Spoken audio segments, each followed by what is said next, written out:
आपने यकीनन करेक्ट कर लिया होगा।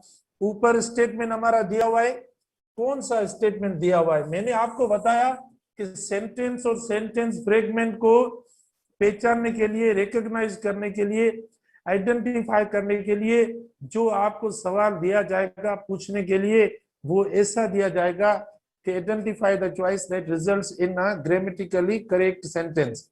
ये दिया जा सकता है, आइडेंटिफाई द करेक्ट सेंटेंस का दिया जाता है, या रिकॉग्नाइज का करेक्ट सेंटेंस दिया जाता है।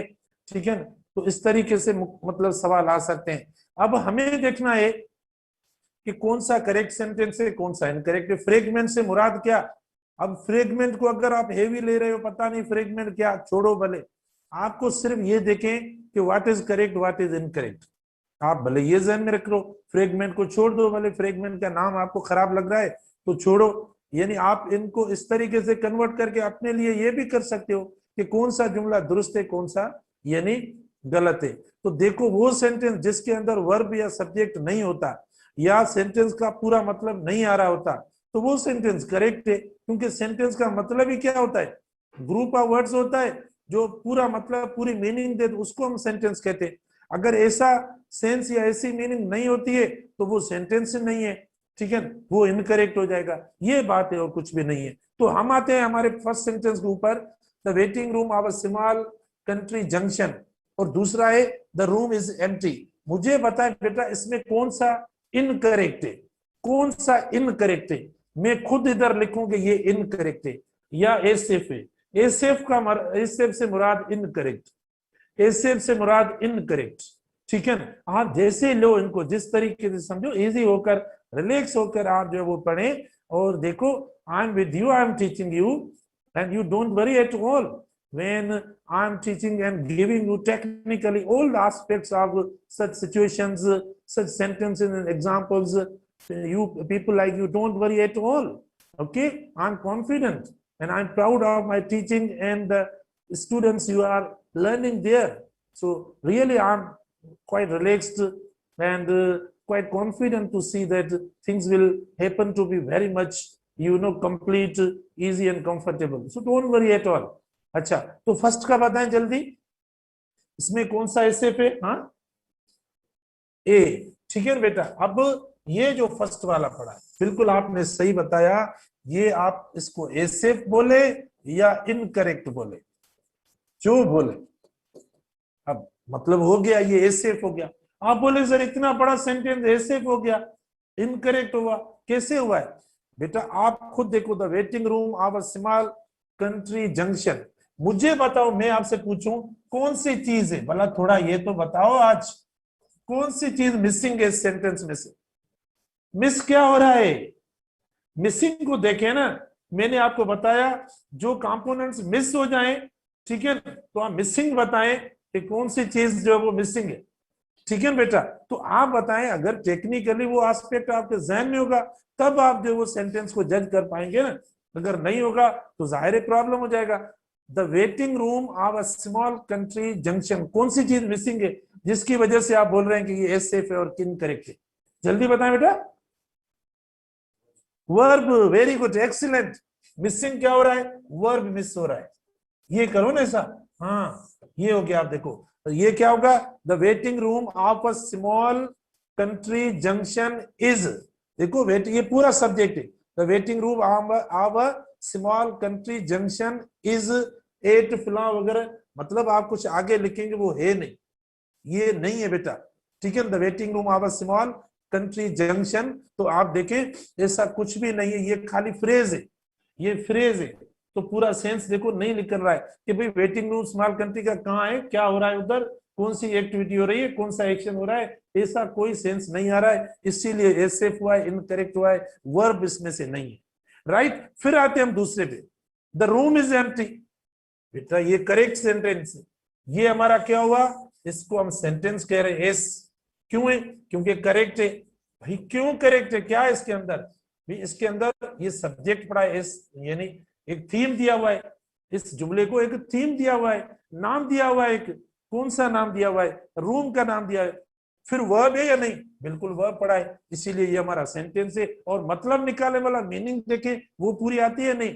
द रूम्स एम्प्टी, हाँ कमरा जो है वो खाली है, बिल्कुल देखो सही मतलब आ गया, ठीक है, इसमें कोई अभी इनकम्प्लीट नहीं है, पूरा कंप्लीट हो रहा है, फुल स्टॉप आ रहा है और मीनिंग पूरी आ रही है, सेंटेंस हमारा सही है, तो ये सेंटेंस हो गया। अब कंपेयर करें उसको, इसमें आपको वहां मिसिंग नजर आएगी, इसमें कोई मिसिंग नहीं है। दूसरे सेंटेंस में हम आते हैं, the door opens and a lady comes in, the door opens and a lady comes in. अच्छा, फिर बी सेकेंड हमारा कैरिंग अ सूटकेस, शाबाश, बताओ बेटा जल्दी जल्दी, इसमें ये कौन सा है भला, ये कौन सा है, ए से या ए से फिर, बिल्कुल ये the door open and lady comes in, ये आपका सेंटेंस, ये आपका करेक्ट है। क्यों करेक्ट है, टेक्निकली देखते हैं, the door opens, the door पढ़ा है सब्जेक्ट, ठीक है, ये वर्ब पढ़ा है, and a lady comes in, ठीक है, फिर आप देखो ये कंपाउंड सेंटेंस है, आगे भी पढ़ा है, आगे सब्जेक्ट एक दूसरा भी पढ़ा है और वह भी पढ़ा है, मीनिंग पूरी आ रही है, इसीलिए इसको हम करेक्ट कहते हैं। फिर इसके बी ऑप्शन पे आते हैं, कैरिंग अ सूटकेस, देखो राइट है नहीं बेटा, इसके अंदर तो दो चीजें नहीं है, क्या इसके अंदर मिसिंग हो रही है, यानी सब्जेक्ट भी मिस हो रहा है और वर्ब भी मिस हो रहा है, इसीलिए सब्जेक्ट और वर्ब दोनों जो है वो मिस है। अच्छा, तो हम क्या बोलेंगे, ये एसएफ है या क्या है, बिल्कुल एसएफ है, और एसएफ जो होता है वो इनकरेक्ट होता है, क्योंकि सब्जेक्ट वर्ब के बगैर जुमला नहीं होगा, सब्जेक्ट वर्ब के बगैर सेंटेंस नहीं होगा, पूरा नहीं होगा, मतलब पूरा नहीं होगा। अब आप गुस्से से बोलेंगे सर देखो इंपरेटिव में कहाँ है, पता नहीं कभी क्या पढ़ा रहे हो, कभी क्या पढ़ा रहे हो, अरे भाई मैंने कहा है इंपरेटिव सेंटेंस में नहीं लगता सब्जेक्ट, उसकी फॉर्मेशन ऐसी है, उस सेंटेंस की स्ट्रक्चर और कंपोजिशन ऐसी होती है जिसका सब्जेक्ट होता नहीं है और वो अंडरस्टूड होता है, और वो कौन सा होता है, वो यू होता है, ठीक है ना, उसके वन वर्ड जो होता है, उसका वर्ब जो होता है ना, वही सेंटेंस है, उसका एक वर्ब जो है वो सेंटेंस है, जो कल में जैसे बता रहा था, ठीक है। फिर हम आते हैं तीसरे सेंटेंस के ऊपर। अच्छा, आप तीसरा सेंटेंस देखिए, अच्छा, stands hesitant and a little जो वो मीकली, बेटा ये ऑप्शंस दिए हुए, ठीक है, stands hesitant and a little meekly, right. अब आप देखो, और दूसरा दिया हुआ आपको ऑप्शन बी ऑप्शन दिया हुआ है, the lady puts her suitcase down, the lady puts her suitcase down on the bench. पढ़े सेंटेंस, जब पढ़े लाउडली पढ़े, ग्रुपिंग पढ़े करें, बेटा पढ़ने का भी तरीका होता है, टेक्निकली अगर किसी में से मीनिंग और मतलब निकालना होता है तो अल्फाजों को ग्रुप करें, जो अल्फाज आपस में जिनका रिलेशन बन रहा है, ग्रुपिंग बन रही है, जिन अल्फाजों की आपस में रिजेम्बलेंस हो रही है, जिन अल्फाजों की आपस में अटैचमेंट हो रही है, जिन अल्फाजों की आपस में इंटीमेसी हो रही है, जिन अल्फाजों की आपस में इक्वेशन बन रही है, ठीक है ना, जिन अल्फाजों का आपस में रिलेशन हो रहा है, तो वो उनकी ग्रुपिंग करें, वो अल्फाज आपस में जो वो मिलाएं, ऐसा नहीं है एक एक करके हम पढ़ेंगे लफ्ज। मिसाल के तौर पर मैं पढ़ूं कि जो माए, टीचर, अब देखो मैं इस तरीके से अलग अलग करके पढ़ूंगा, जुमले का मतलब ही नहीं आएगा, ठीक है ना। तो जो अल्फाज जैसे इंग्लिश क्लास एक साथ हमने ग्रुप कर लिया, ठीक है ना, इंग्लिश क्लास आपने कर लिया, एन इंग्लिश क्लास आपने एक साथ लगा लिया, इज बीइंग टेकन, देखो ग्रुपिंग हो गई। तो पढ़ने में कोई चीज जो वो डिस्कवर करने में भी अल्फाजों का की ग्रुपिंग करें, अल्फाजों को साथ उनका बंच बनाए, कलेक्शन देखें कौन से कलेक्शन आपस में अटैच है, समझ में आ रहा है, ठीक है। अच्छा, फिर देखो stands hesitant and a little meekly, मुझे बताओ बेटा ये फर्स्ट वाला इसको हम क्या बोल रहे हैं, जल्दी बताओ इसको क्या बोले, बिल्कुल आप सही बोल रहे हैं कि ये एसएफ है।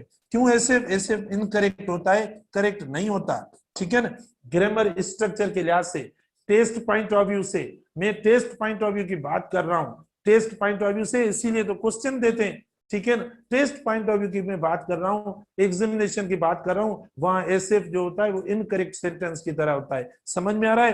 क्योंकि अब देखो stands hesitant and a little meekly, भाई सब्जेक्ट नहीं है, स्टैंड्स आ गया, हाँ स्टैंड होता तो चलो ठीक है, स्टैंड होता तो क्योंकि इंपरेटिव हो जाता, वर्ब की फर्स्ट फॉर्म हो जाती, बगैर इसके, यहाँ तो स्टैंड लगा हुआ है, सब्जेक्ट ही नहीं है, कोई ही शी वगैरह नाम ही नहीं है, इसीलिए ये आपका एसेफ और इनकरेक्ट है।